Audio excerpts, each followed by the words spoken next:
Hi. So today we are going to learn about potentiometer wire. This is a device named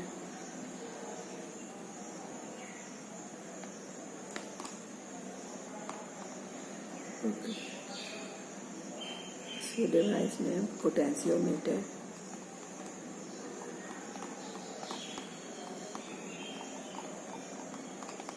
Wire. Now this device is used to compare EMF of two cells.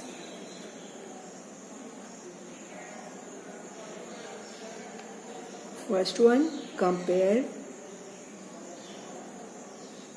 EMF of two cells, and secondly it is used to obtain internal resistance of a cell.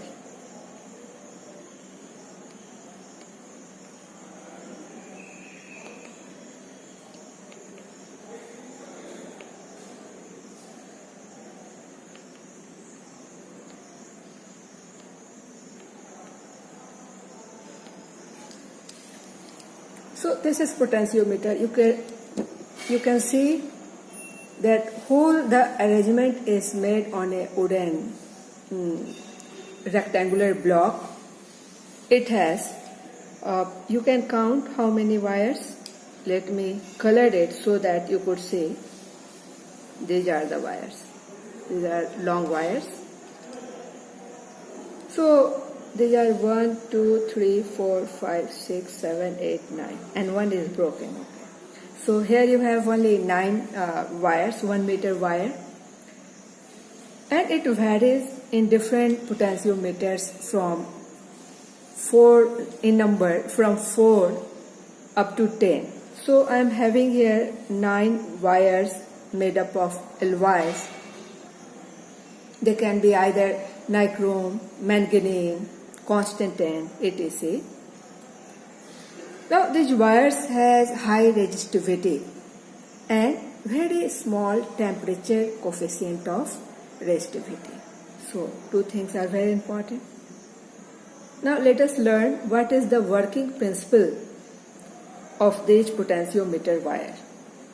Here you can see a 6-volt battery is there, 1 volt. Okay, let me change color.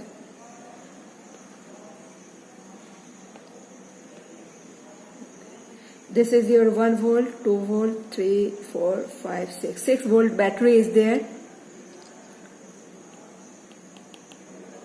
6-volt battery is there. It is supplying current in all the wires. And along with 6-volt battery, you have a variable resistance. This is your variable resistance. The setup is called variable resistance. Okay, and here you have one ammeter. So you saw the basic arrangement of circuit that is drawn along a potentiometer wire device. Now let me explain the working principle of a potentiometer wire.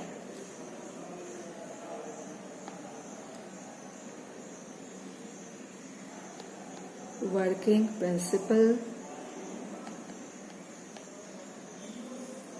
of a potentiometer wire. The battery is supplying certain potential difference, and due to which current is flowing through this 9 set of 1 meter wire. And here you could see one more thing I should explain. Here you could see thick metallic stripes. These are thick metallic stripes only to ensure that resistance at these ends is negligible, nearly equal to 0 at the both ends. So resistance is offered by these, LY wires that are 9 in number. So now let us discuss what is the working principle of a potentiometer wire. Now power is supplied by this battery, you can see, and current is flowing in the wire. We know that from Ohm's law. Ohm's law, we know that V is equal to IR, and we also know that R is equal to resistance in any wire is equal to rho L upon area. So if you make current constant by seeing in this ammeter, if you fix current here, suppose current is showing certain value and you ensure that the current remain flowing with the same value by fixing this rheostat, you will vary this arrangement, variable resistance, in order to ensure that current showing in ammeter is always same. So if you ensure that I is constant and resistivity for a given material is already constant, and here the wire is uniform, made up of same material,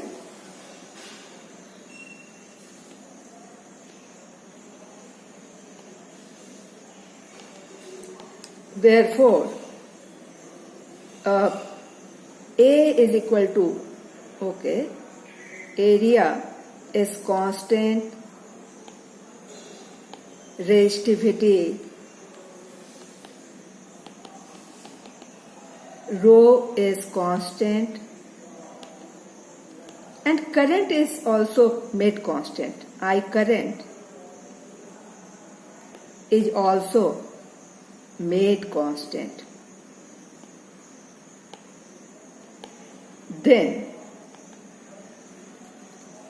V is proportional to L, and potential difference PD V per unit length is a constant.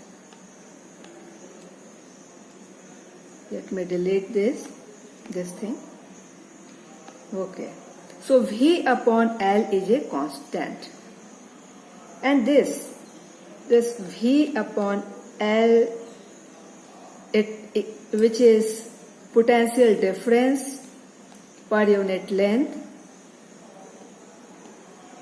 is called potential gradient.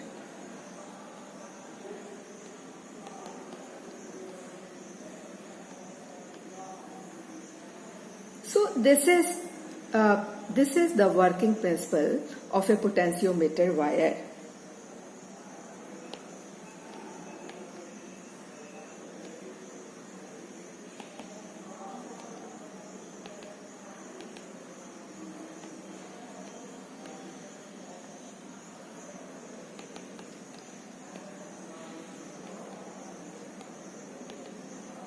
What is working principle? If you keep current constant in main circuit, in auxiliary circuit, if you keep current constant, and the resistance wires are made up of same kind of material, so resistivity is a constant, and wire is uniform, so cross-sectional area is constant. So we'll find that V is proportional to L, and V upon L means potential difference upon length is a constant, and this ratio is called V upon L is called potential gradient. So this is the working principle of a potentiometer wire. Now let me show you the cases how connectivity is made. Here in diagram you can see the positive of this 6-volt battery.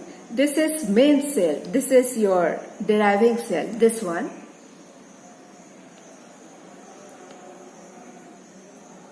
This is your deriving cell, this one. this is supplying certain power, and this is connected with, you can see that in this very closed continuous path, you have closed continuous path. Let me show how the path is closed continuous. It ends here in these wires. So power is supplied by this 6-volt battery, and this is connected with a rheostat. This is called rheostat.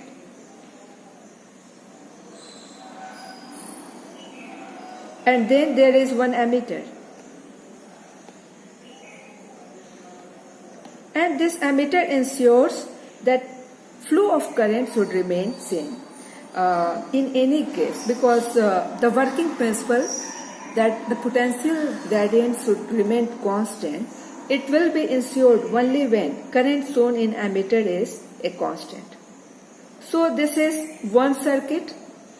This is called auxiliary circuit. It is supplying power.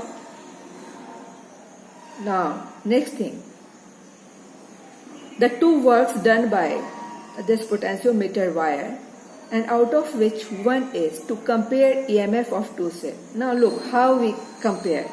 So I had drawn the auxiliary circuit, which is here.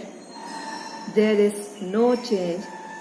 There is no change in auxiliary circuit. Here you have auxiliary circuit. Now you have to compare. You have to compare the EMF of two different cells. So this is your lead acid accumulator.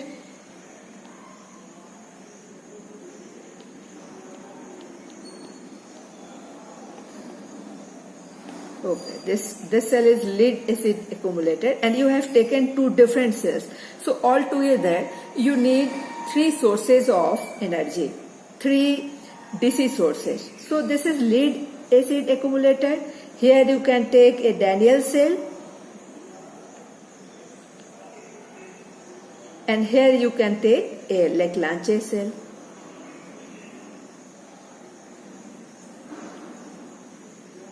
So this circuit we discussed.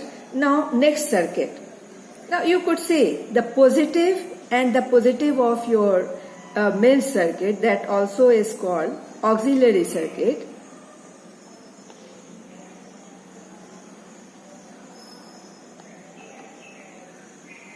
Okay, the two positives are facing towards each other.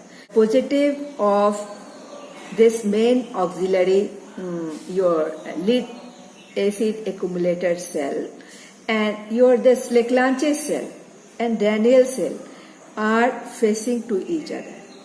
Now in this circuit you have one resistance box,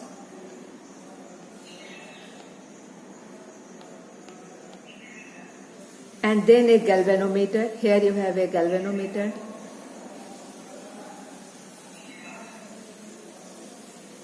Now this resistance box and resistance ensures that small current flows through this galvanometer, otherwise your galvanometer will be burned.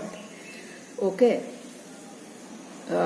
Now you have only 3 devices here, one cell, one resistance box, to ensure that through galvanometer you have small feeble current is flowing. And there is one more cell which is connected with the help of two-way key. So firstly the current will be flowing through only one cell. This cell will be disconnected. This is a two-way key. This is your two-way key. Okay. So it ensures that at one time current is flowing through only one this cell. In between these 2 points, okay, let me see.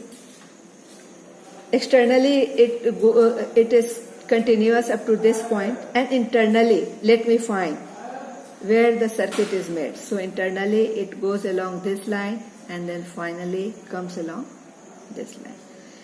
So this is your closed continuous path. And what is the balanced length? Balanced length is only this much, starting from here up to here. So this is 1 meter. This is 1 meter plus this extra length. This is the balanced length for one cell.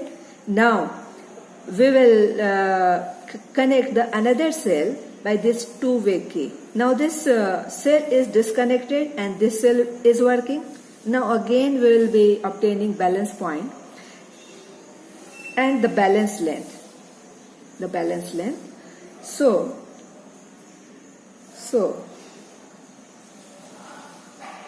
in this formula you will have for cell 1 E1, you will have one length L1, and then for cell 2, for E2, EMF. What is E?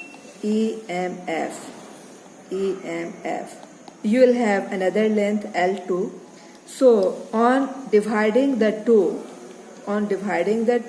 you will find that E1 upon E2 should be equal to L1 upon L2. So by knowing, now let us connect the circuit as per the schemes that we have discussed. We have a potentiometer wire here, and firstly we will be making auxiliary circuit, the main circuit that consists of a 6-volt battery. It is the main deriving cell, and in series to it there is a rheostat, that is variable resistance, and along with that you have an ammeter. Now one end of this circuit is connected to one terminal of this potentiometer wire, and the other end, which is coming from battery, is connected to the another terminal of this potentiometer wire. So a closed continuous path is made. Now you have potential. This is a 6-volt battery, so this volt will be dissipated. Potential difference will be there along whole the length of this potentiometer wire. If you divide this whole length into 6 parts, so one part of potential will be dropped to one.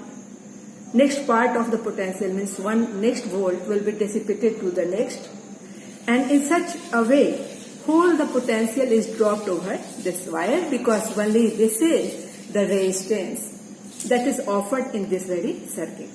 Now the scheme is for comparing the EMF, the same, no current flows, and no current flows means null deflection in galvanometer.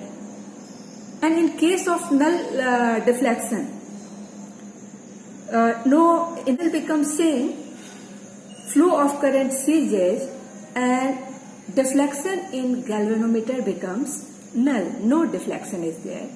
So such a galvanometer, such a voltmeter that measures potential is called ideal voltmeter, because it works on null deflection method. So I am connecting.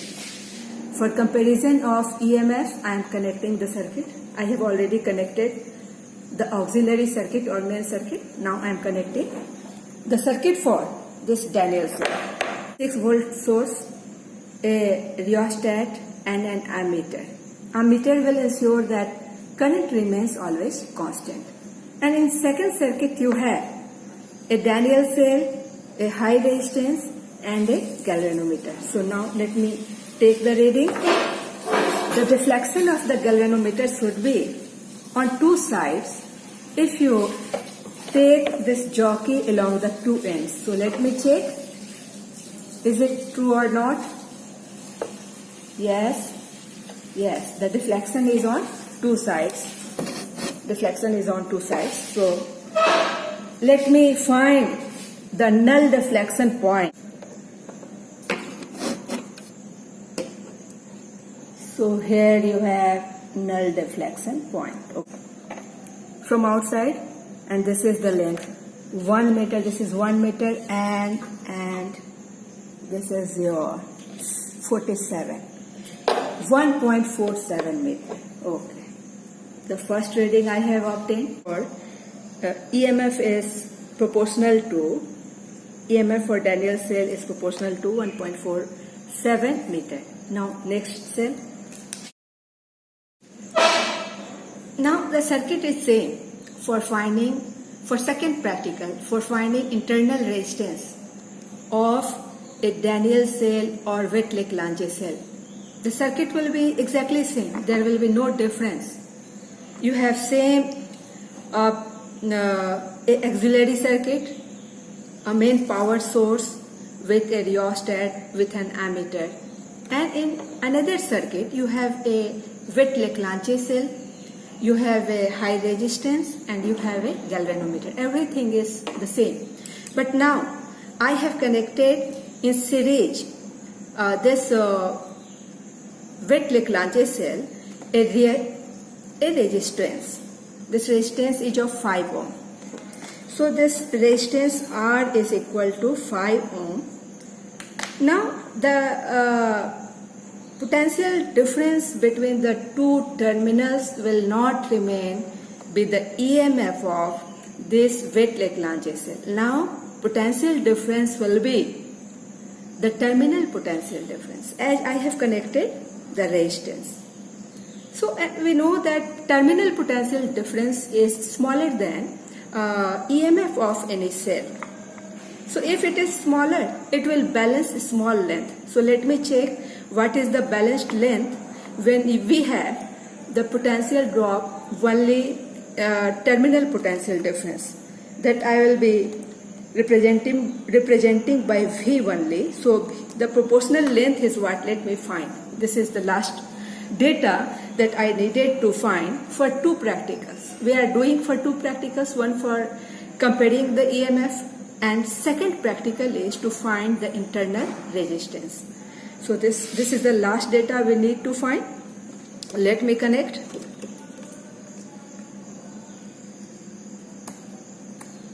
Yes, I have connected and then let me find where is the balance point. Yes, deflection is along one direction and deflection is along other direction too. So let me find the balance point. Balance point is very small and this is only a length point is only 30. Let me disconnect. Now let us calculate the result by observed data. So the observed data will solve two practicals for you. We used actually 3 cells for first practical. First practical is to compare EMF of a Witt-Leclanché cell and a Daniell cell. So I used Witt-Leclanché, Daniell and a deriving source that is 6 volt battery. So altogether we used 3 cells. Now I have taken only one data, but it is needed that you should take 4-5 data and take average of all that. Now for Daniell cell the balanced length came 1.47 meters and for Leclanché cell balanced length came 1.98 meter. And we know that E1 upon E2 is equal to L1 upon L2. So I simply divided the value and obtained the result that is equal to 1.34. So you could see that Witt-Leclanché cell offers greater potential difference. Now for practical 2, to find the internal resistance of a cell, Witt-Leclanché cell, for which I had connected a external resistance in series with Witt-Leclanché cell. So now it was showing terminal potential difference. So here you have terminal potential difference across R. Here you had cell and here, okay, let me delete this. I am showing how the resistor was connected. Here you have a cell and in series with it you had a resistance of 5 ohm. So this was external resistance and we have to find internal resistance R. And we know two formula for terminal potential difference across these 2 points, V is equal to IR. And for current passing through this cell, you have another formula, V is equal to E minus IR. I rearrange it by taking I small r along one side on left hand side, so IR is equal to E minus V. Then I subtracted 1 from 3. So I wrote this 1 again here. So IR is equal to V. On dividing, this I and I can be cancelled. Therefore, R comes equal to R into E minus V upon V, and this is equal to R into E upon V minus 1. So now I am calculating result for internal resistance. For that, here I have noted down value of balanced length for terminal potential difference.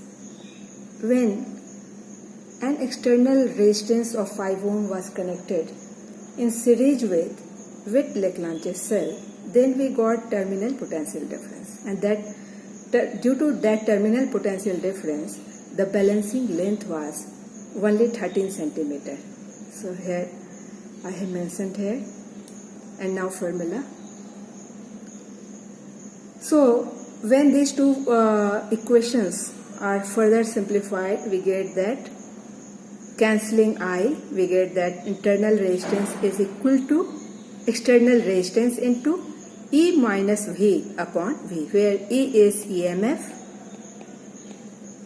and V is terminal potential difference. Okay. On simplifying and putting value, external resistance I had taken 5 ohm, and putting value of all this, we get internal resistance, and it is very high, nearly 71.15 ohm. So, okay, here I can close.